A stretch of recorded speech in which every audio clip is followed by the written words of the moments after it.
name's Larissa Hjorth and I'm a professor and Australian Research Council Future Fellow in the School of Media and Communication at RMIT. I'm also the curator of the Mourning After. The subtitle for the Mourning After is Grief as a Social Practice, and so it's really trying to recalibrate how we think about grief, and grief as something that's collective and communal.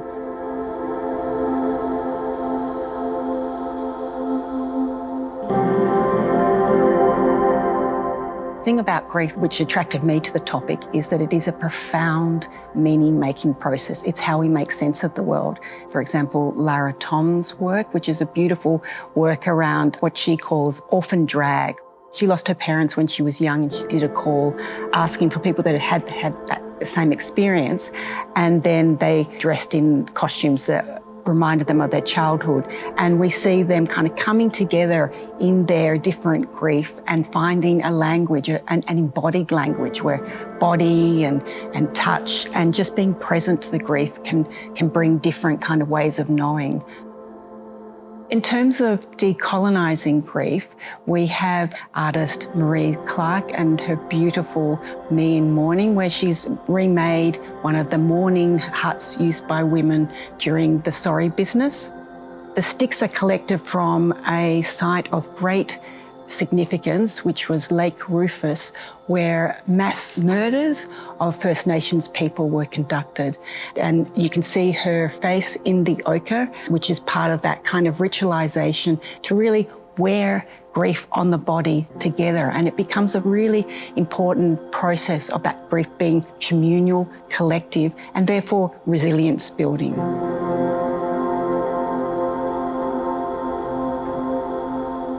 My name is Dr. Katrin Gerber. I'm an end-of-life and grief researcher, and I'm part of the Mourning After project, working on the exhibition and also the research.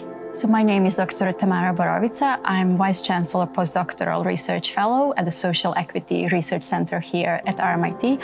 I'm also part of the Mourning After research team, and I'm co-lead of the public program. So grief is incredibly common. I've never met a person who hasn't experienced some kind of loss in their life.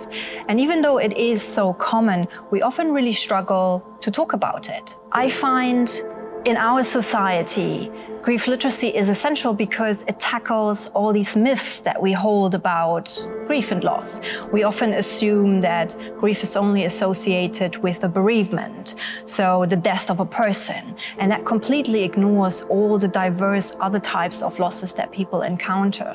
One of the things we learned in interviewing people who are grieving is that there are very few spaces where people can really speak about how it feels to be grieving. There is a lack of judgment-free spaces where people can bring these silent, less visible, less known forms of grief, such as First Nations grief or environmental grief, or even anticipatory grief for the moment that we are living in, where there is perhaps a lack of predictable futures. On the theme of eco-grief, there is Lauren Berkovich's work. It is very fantastical, and when you see it from a distance, it's like bright colours and pot plants. It's like really, really playful and fun. And then you go up and you realise these are all plastics that are being found on beaches and cleaned up. And they are both beautiful, but they are terrible. And so the work really enacts that terrible sublime of eco-grief that we're facing.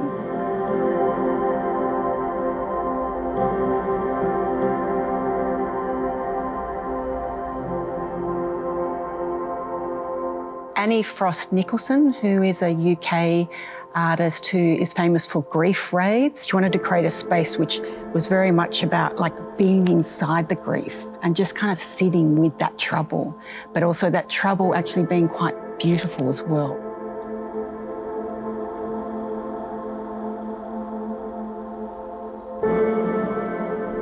My name's Heather Hesterman. I am an artist and I bring together both landscape design background and fine art as a sort of transdisciplinary practice that focuses on plants and vegetal beings.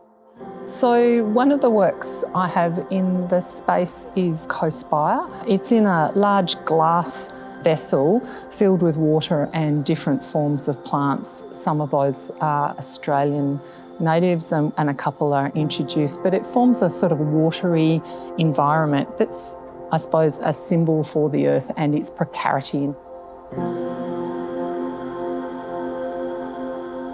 Florimeter uses a whole lot of lights to keep them alive. It's taken from the idea of Apollo and Hyacinth, who were lovers. When Hyacinth died, Apollo was so grief-stricken that he turned his lover into a bulb that is reborn every year as a sort of seasonal reminder. So the aim, and this is a bit of an experiment, is to allow these bulbs to grow, undergrow lights and to flower, and for people to be able to calibrate their emotions according to the colours of this wheel.